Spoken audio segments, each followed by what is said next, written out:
Madame la ministre, chers amis, mesdames et messieurs, nous sommes réunis aujourd'hui le 27 janvier 2017 pour nous souvenir qu'il y a 72 ans, le camp d'extermination d'Auschwitz était libéré par l'armée soviétique. Le monde allait découvrir avec horreur les abominations commises par les nazis. Depuis 2002, à l'initiative du Conseil de l'Europe, puis à partir de 2005 à l'initiative des Nations Unies, le 27 janvier est devenu la journée internationale dédiée à la mémoire des victimes de l'Holocauste. Et chaque année, à cette date, le ministère de l'Éducation nationale organise des commémorations et met en œuvre des projets relatifs à la mémoire des génocides et à la prévention des crimes contre l'humanité. L'association Convoi 77, que nous avons fondée autour des survivants du dernier grand convoi ayant quitté Drancy pour Auschwitz le 31 juillet 1944, souhaite apporter sa contribution à la poursuite de la transmission de la mémoire de la Shoah en mettant en œuvre des démarches pédagogiques innovantes. Nous pensons qu'il convient de faire évoluer l'enseignement de la Shoah afin de l'adapter aux réalités tant sociologiques que technologiques du XXIe siècle. Ainsi, nous avons conçu le projet européen Convoi 77, projet expérimental qui, s'il est accueilli favorablement, pourra être reproduit et étendu. En quoi consiste le projet européen Convoi 77 ? Les 1321 déportés de ce convoi, dont plus de 300 enfants, étaient nés dans 35 pays différents. Grâce au travail réalisé par Serge Klarsfeld, nous possédons la liste complète de tous les déportés du convoi, leur date et lieu de naissance, ainsi que leurs dernières adresses avant leur arrestation et leur déportation. Pour environ 400 d'entre eux, nous disposons d'informations supplémentaires, parfois des photos, mais pour plus de 900 d'entre eux, rien de plus. Nous sommes donc fixés comme objectif de rechercher tous les documents, toutes les informations et témoignages existant sur ces personnes disparues, afin de reconstituer leurs histoires, l'histoire de leur vie et de rédiger leur biographie. Pour mener à bien ce projet, nous allons proposer à des lycéens, dans chacun des pays concernés, de rechercher dans leur ville ou leur village les traces de ces personnes déportées qui naquirent et vécurent là où ils vivent aujourd'hui et que leurs grands-parents ont peut-être côtoyés ou même connus. Par groupe ou individuellement, ces jeunes, encadrés par leurs enseignants, réaliseront une enquête qui débutera vraisemblablement à la mairie ou au siège des archives locales et qui les conduira dans les lieux où ces hommes, ces femmes et ces enfants sont nés, ont grandi, vécu, étudié, travaillé. Ils récolteront des témoignages tout en développant leurs connaissances sur leur environnement et sur leur histoire. Toutes ces informations seront ainsi recueillies, seront centralisées et mises en ligne sur le site de notre association. Grâce à cette démarche, nous espérons que des milliers de jeunes Européens seront en mesure de mieux comprendre la Seconde Guerre mondiale et la Shoah en enquêtant d'une manière active sur des faits concernant leur proche environnement et en ayant la satisfaction de participer à un projet international de mémoire. Dans les semaines et les mois qui viennent, la mise en place sera étendue grâce à votre aide à l'ensemble du territoire national.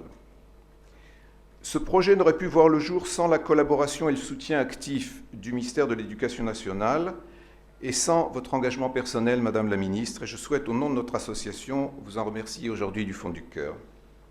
Je souhaite aussi remercier tous nos partenaires qui, par leur soutien tant logistique, intellectuel ou financier, ont rendu possible la concrétisation de cette action.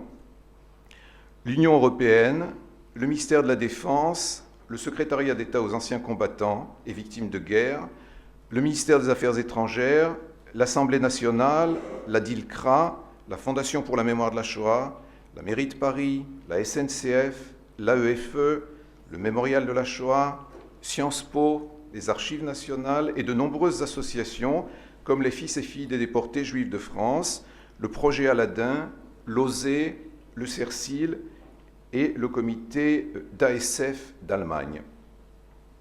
Et bien sûr, je souhaite ici remercier tous mes amis de l'association qui sont mobilisés sans compter.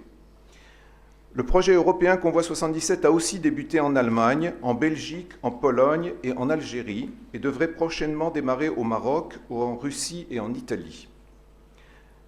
Avant de poursuivre la présentation des premières réalisations entreprises par une équipe d'enseignants et d'élèves du collège Charles Péguy à Palaiseau avec Claire Podetti, je souhaite rendre hommage à la mémoire de 2 déportés du convoi 77 récemment disparus.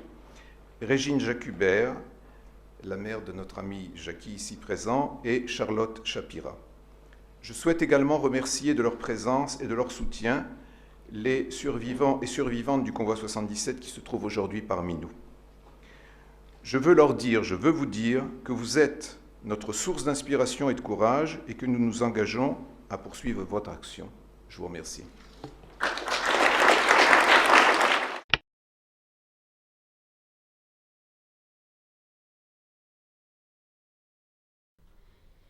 Cette expérience pédagogique qui vient de vous être présentée, menée donc autour du projet européen porté par Georges Mayer et son association, a vocation à œuvrer contre l'oubli des déportés du convoi 77, parti le 31 juillet 1944 de Drancy pour Auschwitz. Je veux vraiment, ici, vous remercier pour cet engagement à nos côtés, dans la mise en œuvre de ce projet qui recèle de multiples potentialités en tout point bénéfiques. J'en citerai quelques-unes. Sa dimension européenne d'abord, dont l'intérêt apparaît immédiatement pour précisément contribuer à renforcer notre projet commun, à faire de nous des Européens.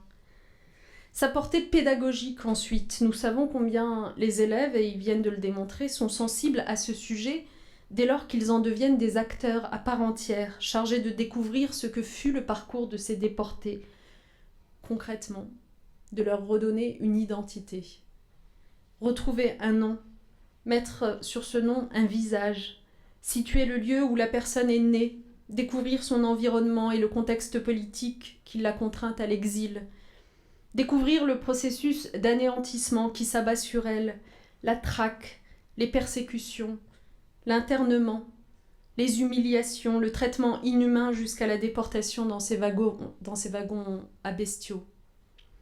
Tout cela, oui, tout cela aide à mieux comprendre l'histoire et les fondements du nazisme à l'origine de ce génocide, c'est-à-dire le populisme, le nationalisme, le racisme, l'antisémitisme.